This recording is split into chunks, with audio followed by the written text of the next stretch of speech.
in terms of consistency, they are squishy and sticky, and that doesn't sound appetizing to the Western palate usually.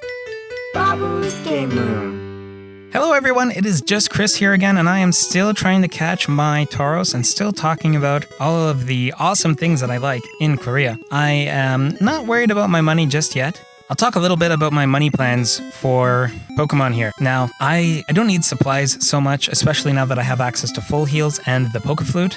Even doing my no healing runs, I'm not too worried about those kinds of things. What I am worried about is catching Pokemon and obtaining Pokemon, because that is the whole point of the game. Now, I need money for the Safari Zone, of course, and I also need money for catching Pokemon, which is why I need money for the Safari Zone in the first place. So I hadn't been using too much of my money because I want to use the money to get into the Safari Zone and catch all of the rare Pokemon, and I thought it would make my money, go down close to zero, but it hasn't so far. Maybe Tauros will do that to me. I don't know yet. But anyways, this is what I need money for, and I also need money for getting Porygon, because Porygon is a jerk in Pokemon Red, and he costs 9,999 coins, literally the maximum number of coins that you can get. And the fastest way to get him is just to keep buying coins over and over and over. But I want to get a Porygon before the Elite Four. I'm going to have to gamble some of that money, which means I'm going to need to convert my money into coins and convert those coins into more coins with the slot machine, getting lucky with the lucky happy mode in there. And I lost my way again. Oops. Okay. Hopefully that didn't cost me too many steps. Anyways, so I need money to get Porygon. And maybe a second Scyther if I get really tired of the Safari Zone, or if Safia comes home, because we have a small home and I don't want Safia to spy on me and see what I'm doing in Pokemon Red. Anyways, I need Porygon, I need money for Porygon, and I also need a lot of money for Ultra Balls, because I want to catch all of the legendary birds. And there are, once I get access to Surf, there are 2 legendary birds that I can catch. And ooh, that's right, I am going to be doing my no healing runs on my way to catch those birds. So that is going to be especially brutal. So I'm going to need a lot of Ultra Balls and actually a lot of supplies for when I'm doing that too. So that is worrying, very worrying. So that is where my money is going to go in Pokemon. So I have a lot of money right now, but I definitely do not by any means feel rich in Pokemon. I do not feel comfortable with the amount of money that I have. I'm probably going to need to go back through Pokemon Tower and maybe some of the routes with my item finder, definitely off camera because that would just be super boring to watch, and pick up some more items. Hope that I can get some stat boosters that I will never use, or some nuggets, find some of those. Those would be nice to have. And just other stuff that I can sell for money and turn that into coins and Ultra Balls. So yeah, I forgot that I'm going to be doing no healing runs on my way to catch the legendary birds. Okay, Tauros, I feel like you're probably just going to run away, probably after the first ball. Yeah, wow. I should have said, I feel like you're going to get caught on the first ball, but I don't think my luck works like that.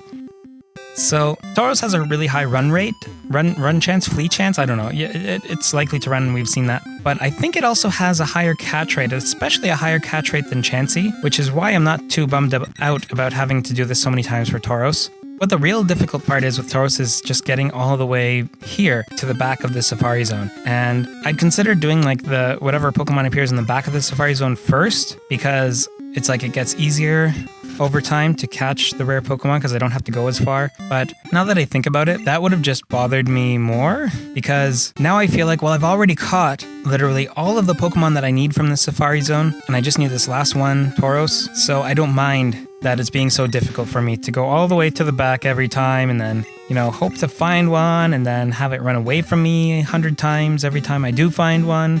Not as bad now that I have a Scyther and a Chansey and another one. Kangaskhan.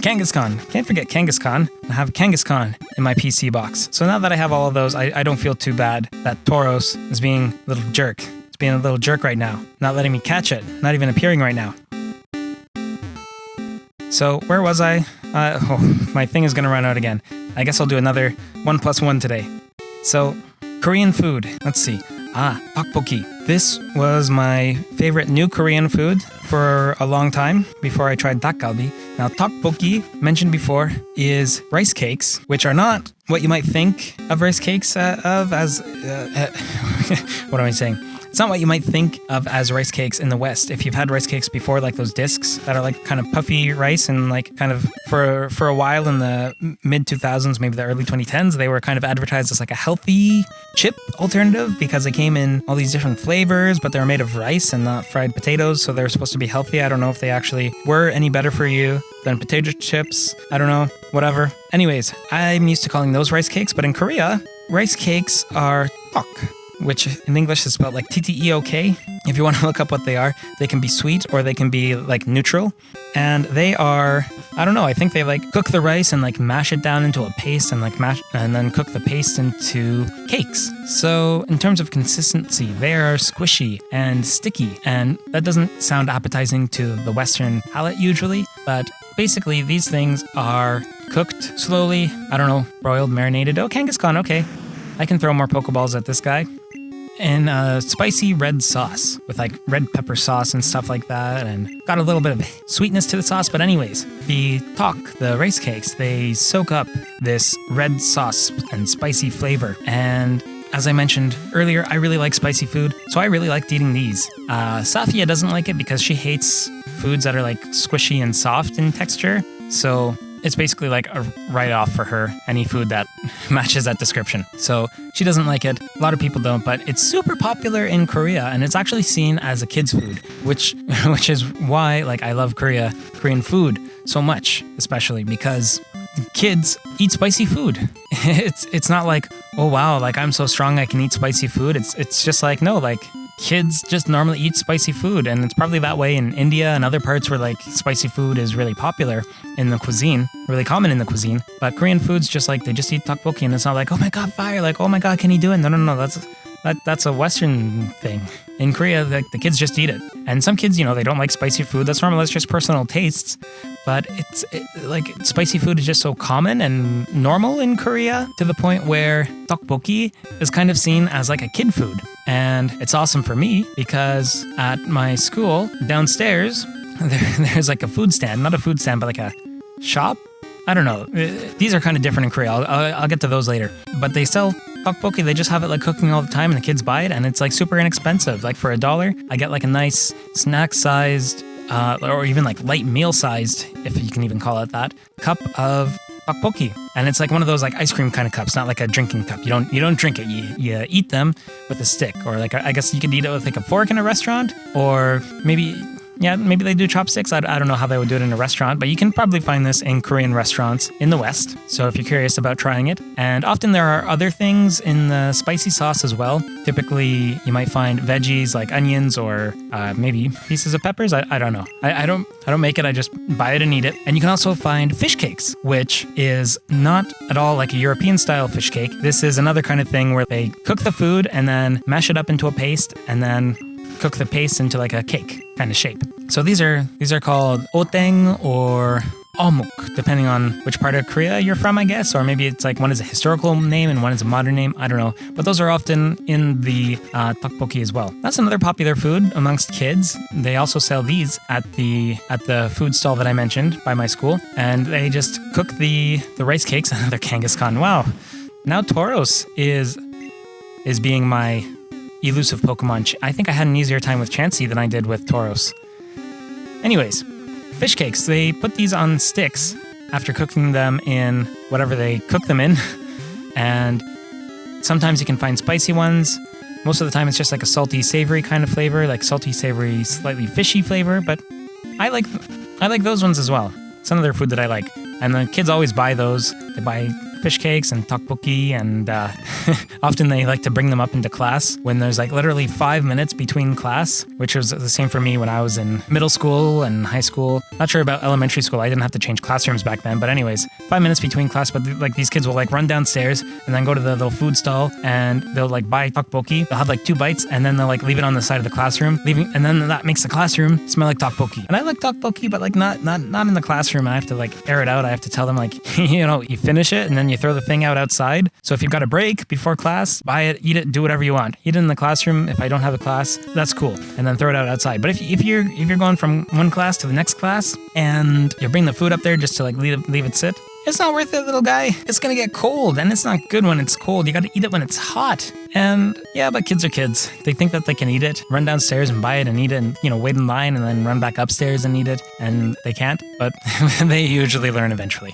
So anyways, I guess I'm doing a 2+1 today because Tauros is being a jerk. Anyways, the food stalls are everywhere in Korea and I don't even know what to call them. Imagine like a storefront and in the back they've got a kitchen, but there's like nowhere to sit typically. It's not a food truck or a food stall really, but it's like half of a restaurant. And these are everywhere in Korea, especially where there's schools, and you can get these Korean snack-ish sort of foods like the tteok-bokki and the fish cakes that I mentioned for super cheap because the target market is kids on their breaks from school, going from, one school to the next school or on their lunch break. Super cheap prices and tasty foods. Probably not the most healthy foods because they are tasty and probably salty and fatty. But anyways, these are everywhere. And this is very big contrast to, at least where I'm from in Canada, somewhere in the greater Toronto area. Toronto, not so much, but outside of Toronto, it can be hard sometimes to find even food trucks. Food stalls, food stands are super, super rare where I'm from. Maybe they don't get enough foot traffic. Maybe there's regulations. I don't know. I really like this part about Korea too, is that you can just find local businesses, not even restaurants, like local business owners selling food that they're making, preparing right there, and you can eat it, and it's cheap. Unless you go to the touristy areas, and then it's super expensive because it's a touristy area. But I like that part about Korea too. It's like you get to taste the local food that the locals are eating. You don't have to worry about like, is this something that is like, toned down for tourist flavors? At least in the city that I'm in. If you go to the super touristy areas, you're going to find some of those, like where you could buy the $15 cheese and lobster tail. I don't think that has been a very big part of Korean cuisine, but I like that. Taste the local food for cheap prices. Tauros, okay, I have a good feeling about this one. I did my 2+1. This is going to be my Tauros. This is going to be the one I'm catching at level 26. I'm going to catch it. Come on. You're not running away. You're staying in that safari ball. I have done enough. I've talked about Korean food. I've talked about Korean transportation, and I love all these things. I've talked about my students enough, but not today. I didn't feel it in my heart. I was just saying it. And it wasn't true. But I never get those feelings that like I'm going to catch that Pokemon this time. At least I didn't with the Chansey or the Kangaskhan, and like it just happened. I'm sure someone can crunch the numbers and calculate if I am getting unlucky Tauros in terms of catching it, or if Tauros is just hard to catch. But I feel like Tauros is supposed to be easier to catch than the other ones. Maybe I got lucky with that but like that Kangaskhan that I caught, I got lucky with that one. And with all these other Kangaskhan's that I'm encountering, everything is just regressing towards the mean there with those ones that I'm not catching. But Tauros, I don't know, I feel like I'm getting unlucky. I don't know. Maybe I will have to call it a day and not catch Safia a Scyther, but I really want to catch my last Tauros here before she comes home. I hope I can do it. Now let's see, what else do I like about Korea? So I mentioned the students. I like the students because they work really hard. They're really smart. Most of them really like learning English and learning like how to say things in English. They like talking with the foreign teachers and like asking them, what is life like, and what do you think about Korea, and have you eaten this food yet, and have you watched this TV show, and this and that. I really like that aspect, and I feel like that would probably be very similar no matter which country you go to teach English in. But what makes Korean kids different from what I've read compared to, say, Chinese students or Japanese students learning English from a foreign teacher is that Korean students really like to share their opinions. Like it's an important thing for Korean students to share their opinions, whereas especially Japanese kids would be more reserved. And it's like you're not supposed to share your opinions because it's like those are private things. You don't want to like upset somebody by like giving an opinion that someone would disagree with, or like having a wrong opinion, and that would be like super embarrassing from what I've read for a Japanese student. Okay, gotta end my 2+1 here. I'll talk more about Korean students next time. Anyways, thanks for watching my 2+1, I think, this time, and have an awesome day and an awesome week. I will see you guys next time. Bye.